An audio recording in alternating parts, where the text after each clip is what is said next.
What are the pros and cons of living in Wisconsin?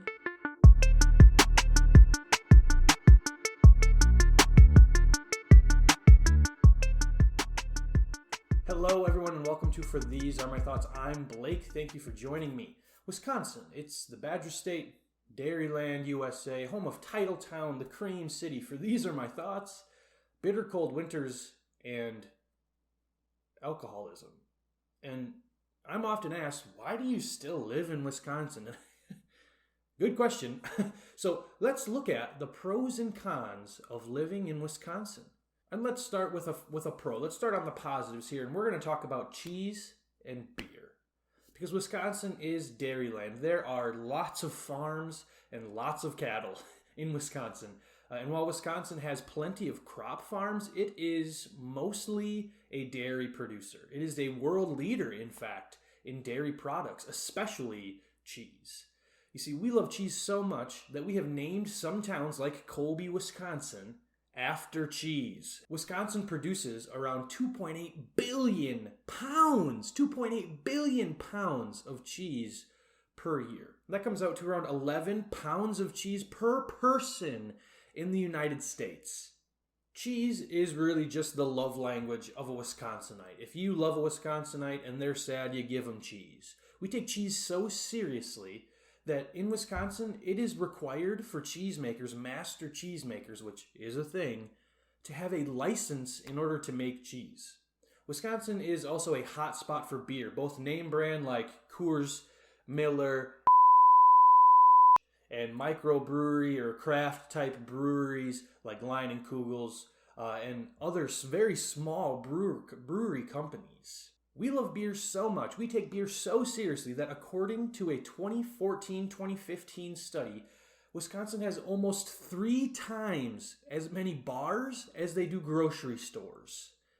Now sure, eating too much beer and cheese can turn you into Norm from Cheers, but hey, at least you'll be a happy Norm from Cheers.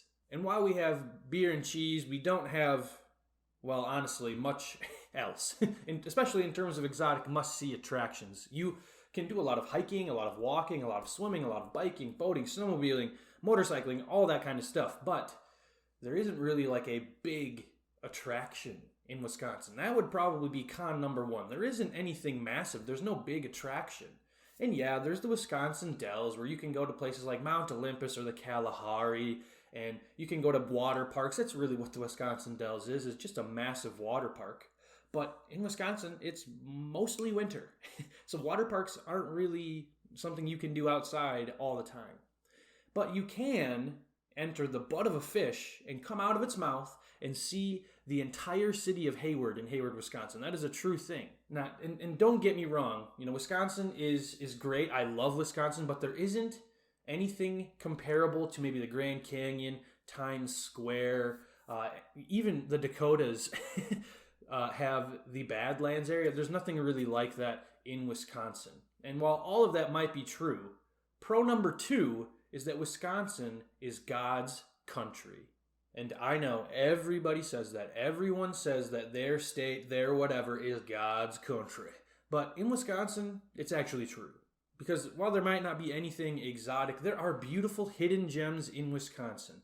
There's things like in Milwaukee, where you can walk along the coast of Lake Michigan and see some truly beautiful sights. There's also Door County, a wonderfully gorgeous vacation spot where you can spend months tasting wine, taking in its beauty, like literally months before you see all of it. There's also places in La Crosse and where my dad is from, Elroy Sparta area, and even where I'm from in north central Wisconsin, where there are mountains to climb and places to hike and bluffs to see. This state might not be filled with massive cities and Times Square and all that stuff. And yeah, it certainly is filled with farm fields, but it also has some beautiful hidden gems. Pro number 2 is that there are hidden gems everywhere in Wisconsin. However, as mentioned with the Wisconsin Dells, a big problem with all of that is con number 2, and that's that it's always winter. It's winter so much here in Wisconsin that Wisconsinites keep our shovels out deep into the spring. Like Hannah asked me the other day where our shovel was just in case it snows. In fact, in 2015, it snowed in June in some northern areas of Wisconsin. We've experienced winter lows in the negative 40s and 50s in the last few years. The negative 40s and 50s. That is cold. It's cold enough where you literally cannot go outside. And yes, I know, people love snow. People come to Wisconsin for the snow. That's great. Good for you. But while snow is good and fun, when you have snow from like October until most of the time May, or at least the threat of snow until May, you can go a little crazy. That's a little bit too much snow for me.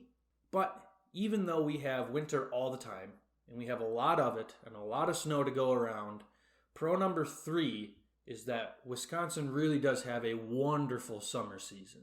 And while summer only comes around like for a few weeks, a few months, it is truly, truly awesome. North Wisconsin, in fact, is a legit tourist destination in the summertime. It has lakes, cottages, cabins, and resorts that thousands upon thousands of people utilize in the summer months.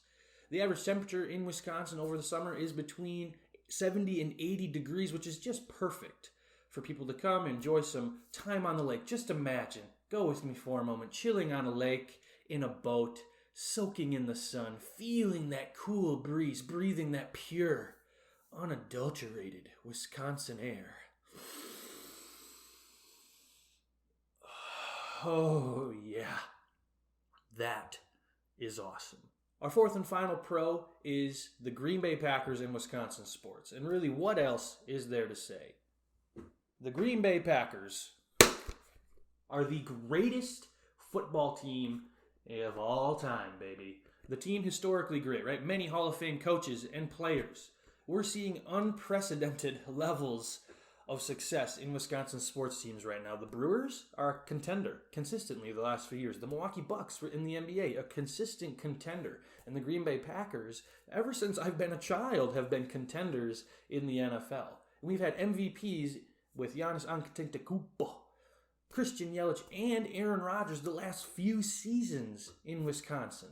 And you might not be a big sports fan, but as mentioned in pro number 1, there's lots of drinking and lots of cheese that happens before games. So come to Wisconsin, check out a game, even if it's just for that tailgating experience. However, there is one final con. It is the biggest con, the worst part about Wisconsin, in my opinion, is that Wisconsin is way too close to Illinois. And I don't feel like I should have to say more, but I will. Because you know the old adage of nothing good happens after midnight? Well, in Wisconsin, we know that nothing good comes from Illinois. You know, their drivers, awful. Chicago Bears, dreadful. In fact, the stench of the Chicago Bears franchise blows in because of that wretched, wretched wind that they have. Illinois, get your crap together so that the people can come and enjoy the lovely Wisconsin that we have. And there you have it. Wisconsin is a fun place. Come on, check it out. Check out Wisconsin. There's some awesome stuff. You can head to Wisconsin websites, look up Wisconsin fun things to do on Google. You can find some fun things to do. If you enjoyed any part of today's episode, if I made you laugh, if you cracked a smile, chuckled, anything like that, please consider subscribing. Give us a like. Comment below your thought on Wisconsin. And until next time, these are my thoughts, and I'll see you soon. Hey everyone, thanks for watching the video. Please give us a like if you enjoyed the video today. You can subscribe hitting the circle button, or you can click the box to watch more for These Are My Thoughts episodes. Thanks so much again. I'll see you soon.